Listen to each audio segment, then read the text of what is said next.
You just can't find the balls to tell them. How do you tell them? I'm Stef Barnes. My wife was 28 weeks pregnant with our third boy, and she had a seizure. Took her to the Queensway Carleton Hospital, and they said it was the baby that was causing these problems. And that's when they gave her a CAT scan. And, they gave her a CAT scan, and they looked at the results, and they said she had a big 7-centimeter tumor in her head. And she went through chemo and radiation, and a few months later they told her the cancer was gone. And then recently, at the end of 2012, they told us the cancer was back. She's had another couple brain surgeries. Now she's finished her last chemo, finished her last radiation, no more brain surgeries. Pretty much waiting to go. I'm just gonna make this one a bit bigger. The boys don't know a whole lot. They don't, I try to keep as much from them as possible until they need to know. Just keep it as minimal for them to process. They've seen 2 out of 3 of my kids not had a healthy mom in their life. They've seen a mom that's slowly declining. The pressure's on now. The first time you let me take a video of anything, you're not really letting me, you're just not stopping me. Because I can't. You could. Essentially, about a year after Andrea took sick, I got to thinking about the boys and having them kind of know their mom, how things would be progressing over the next few years, which has been the last few years. So I wanted them to have, visual memories of their mom. They're not going to be able to remember things years from now. So I wanted to be able to give them a good amount of film footage, make some pretty good home movies that they'll be able to cherish, and every time they want to see their mom, they can just pop in a video.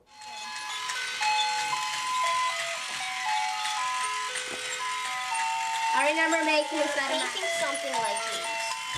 What are you doing, Michael? Everything I capture, it's all about Nothing. It's all about memories, but they're real memories. They're tangible memories. They're things that you've already forgotten about. And then even a week later, 2 weeks later, a month later, when you watch the video, you forgot that you had that memory. So absolutely everything I film is vital. It's from the kids playing to videos of their mom. It's just about having that memory. Because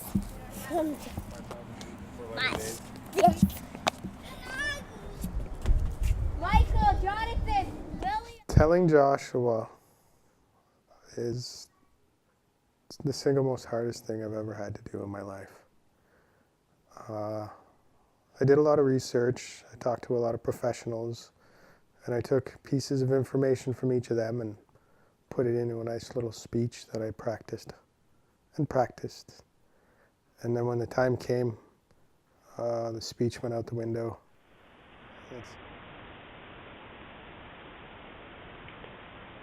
Tell you what.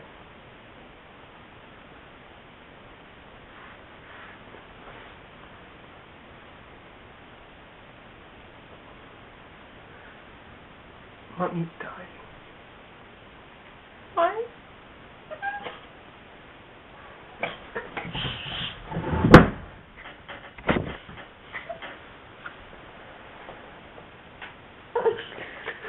Come and hug Mommy.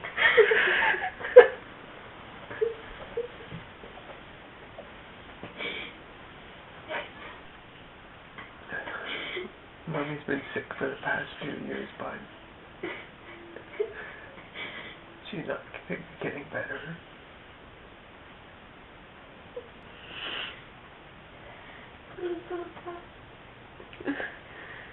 Nobody wants her to die, bud. Mommy's been fighting brain cancer for a long time. It's just gut-wrenching. It's the worst thing I've ever had to do in my life. Try to explain to a 9-year-old that his mommy's dying. What's your favorite thing about your mom?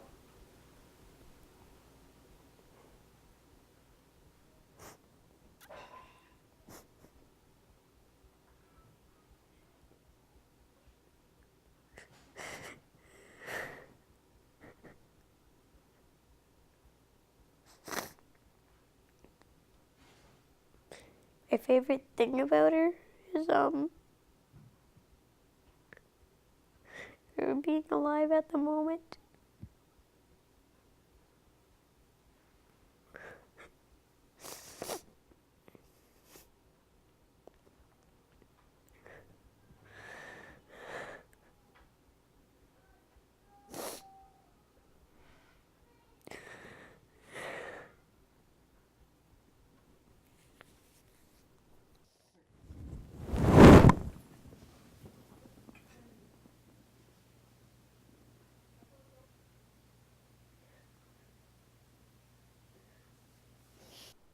Essentially, this whole thing, I don't have time to process it. I don't have time to think about how it affects me.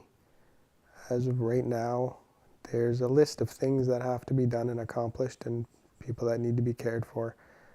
And there's only one guy to do that.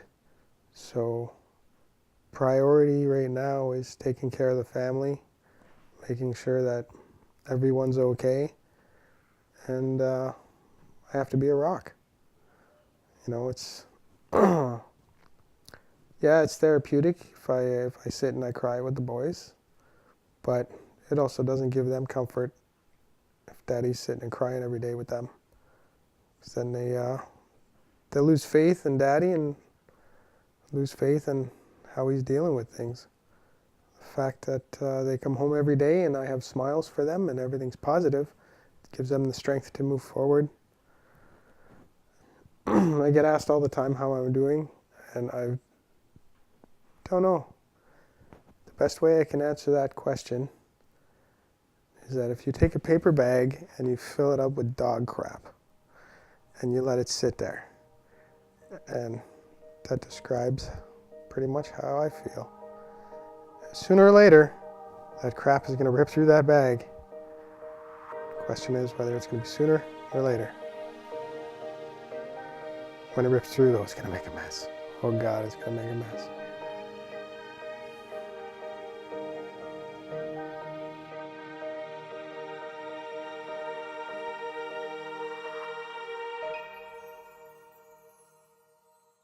How low you are to hide away your misery into the bars, lead you on, praise you when you've gone too far. But